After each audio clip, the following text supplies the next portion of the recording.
batti in aria le mani e muori con le big guns. Se fai come Simone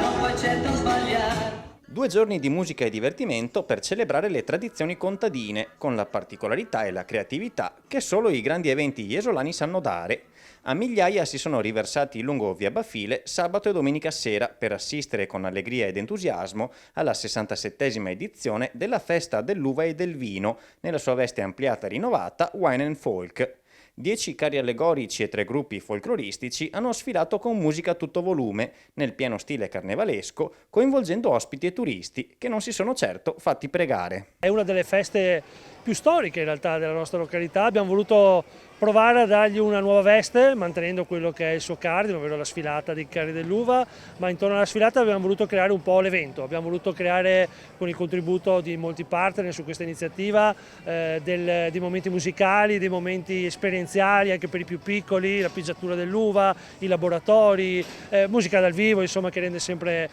molto piacevole insomma, rimanere in strada. La buona stagione ci sta aiutando, quindi direi una grande edizione della Festa dell'Uva.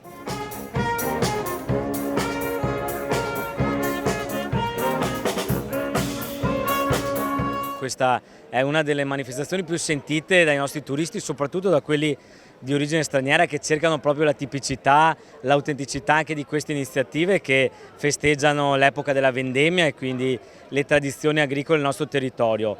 Quindi grazie alla Proloco, grazie all'Ufficio Turismo, a tutte le persone che hanno collaborato a questa con un'edizione un po' rinnovata perché è stata rinominata come Wine and Folk proprio per incentivare questa vocazione tradizionale con laboratori per i bambini, la pigiatura dell'uva classica, oltre alla distribuzione di vino ed uva, oltre a musica, divertimento, una città pienissima e quindi Festa dell'Uva segna l'arrivederci alla stagione al prossimo anno.